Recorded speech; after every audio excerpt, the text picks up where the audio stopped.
Well, there's many who think that he's better than Becton, but we'll see what happens. But yeah, that was actually it was a really well-designed play because they pulled to the boundary and the Giants were in man coverage, so Banks was on press man over Brown, so he kind of moved inside with Brown, and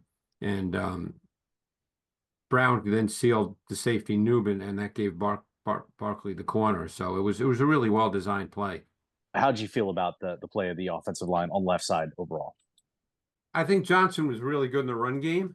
I think there were a couple of snaps, and there weren't many because they didn't throw it very much. But I thought that he was clearly better in the run game than he was in pass protection. And not every game is going to play out where you have I think 20 or 21 called passes. So we'll see how it continues. But I thought he was very good, Kevin, in the run game. Um, and that was, this was a run game. The Eagles didn't run that many plays, relative to what you normally run in an NFL game. What did the Giants kind of present um to Jalen to try and confuse him? I'm not sure they presented anything that was unique in any way, shape, or form. They've got a really good front. Um, you know, they played some big nickel, versus 12 personnel. The Eagles have played a lot of 12 personnel this year with two tight ends. But they played big nickel means they're playing with three safeties instead of three linebackers.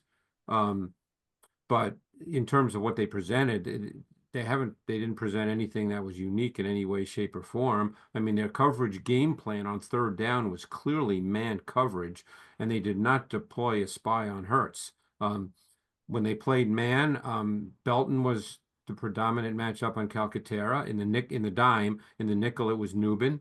So they didn't really do anything special, Wilton, at all. We can certainly get into Hurts. I was actually texting with someone today, and we both agreed that this was a really poor performance by Jalen Hurts, and in many ways kind of a disturbing performance by Jalen Hurts. But it wasn't needed. He didn't need to be good in this game for them to win it. Do you see on tape them doing things differently, playing potentially more aggressive, more press? Yeah, well, it's funny you say that because they played a much higher percentage of two high coverage concepts in this game than they played in their previous five games.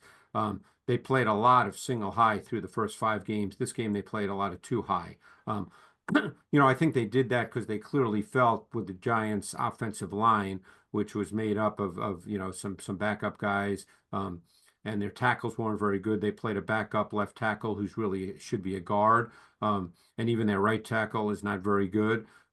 So I think they felt that they could dominate with their front, and which they did on many snaps in this game. A very unsung player in this game was Milton Williams, who had many dominant snaps in this game. Hmm. Maybe stats, but had really dominant stats, Wow. dominant snaps. So I think you have to be a little careful with their last two opponents, Jason, because both are poor offenses. But at the end of the day, you still have to come out and play and beat these teams.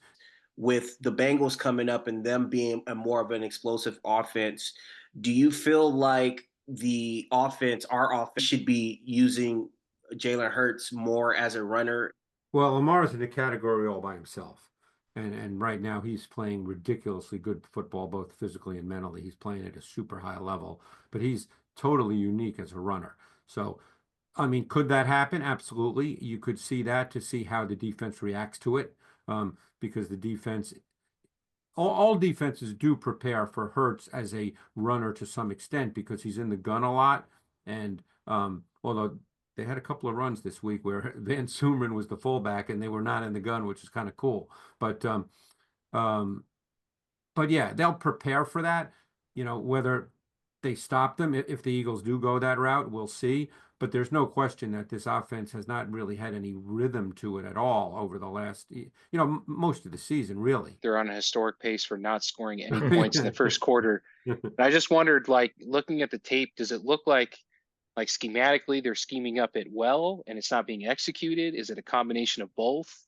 Look, they're trying. Every team tries. It's not like they're coming out with the idea that let's get off to a slow start. They call a lot of pretty basic stuff, and it doesn't get executed very well. So you know, I think from a coaching perspective, they're probably kind of banging their heads against the wall a little bit because, you know, you're trying to call things that can be basically executed, you know, the kind of stuff you start with in OTAs. And when that doesn't happen, there's not a lot of places to go, you know, so you just have to keep calling it. I mean, I'll give you an example. One of their favorite things to call is mesh, okay? And mesh, everybody just thinks of mesh as two receivers running crossing routes, you know, shallow crosses. That's what people think of as mesh. But mesh has other elements to it as well. Mesh actually has the back running a wheel route, and that's actually the first read in mesh, always. If that is there, you throw it to the back out of the backfield. Okay. For instance, that was the play on which Barkley did not get the ball and should have had an easy walk-in touchdown. That's the first read, always. Well, they call mesh a lot. Sometimes it's worked, and sometimes, and I'm not in his head, I don't know what Jalen is looking at. It's not a hard read. It's basic stuff, and they've had you know, success at times, but he's not seeing it. That I know he's not seeing it. Looked like to the naked eye was that Nakobe Dean played his best game as a pro. And I wanted to get your opinion on if the film backed that up. I would say that what they did with Nakobe helped him really get comfortable because Nakobe Dean's best trade when he came in at college was as a blitzer. So what they did in this game is they used him in that way, and they were predominantly four-man sim pressures. And what we mean by that is still a four-man rush, but a first-level defender, meaning a D lineman, drops out, and Dean would become the fourth rusher. And he's really good at that. That's the strength of his game. But he was really active. You know, I think when he does rush, he gets into the game more because he's good at that. So he played really well. You know, in the past, they were using Bond a lot as a rusher. This week, they switched up and used Dean, which I think is a smart idea because, as I said, that's a true strength of his game. So yeah, he showed up in this game quite a bit on tape. I thought he played very well. What did you see on the edge rushers? Were they doing something different? I mean, yeah, I hate to burst your bubble, but you know, they just beat bad players. I'll take it. Yeah, I mean, Azudu is, you know, I actually liked him coming out of North Carolina as a guard. He's not a tackle. The other kid, Illuminor, he's been around the league. You know, he's probably serviceable at best. He's, you know, in an ideal world, you probably don't want him as your starting right tackle, but he's their starting right tackle. You did mention Ben Van Sumeren. Yep. Did you see the kind of talent that he could be maybe better than some of the other linebackers on our team as well? He had at least one start last year, and I actually really liked him when he played, but he's not going to beat out Dean or Bond. And in fact, from speaking to people in the building as well, a lot of people are talking about Jeremiah Trotter Jr. and how well he's doing as a rookie. So Van Sumeren's not likely to get any time as a linebacker, even though he's a great athlete and did show well last year when he did get an opportunity. But my guess is he's probably down on the depth chart in that position. But I'll be real curious to see if they do put Hurts under center a few times and try to line up and just run the ball with him as an offset fullback. He did a nice job this week. Are they going to have to take the air out of the ball and be a running offense and be contrary to what the owner desires as a quarterback in an offense? Here's the way I'll answer that. Part of what you say is absolutely true, but here's what they're going to count on. They're going to count on the fact that Jalen Hurts is always capable of making big plays, okay? Which is different than being a consistent player snap after snap. So what they're hoping is their defense can come around and they can have a solid defense, that they can run the ball with consistency.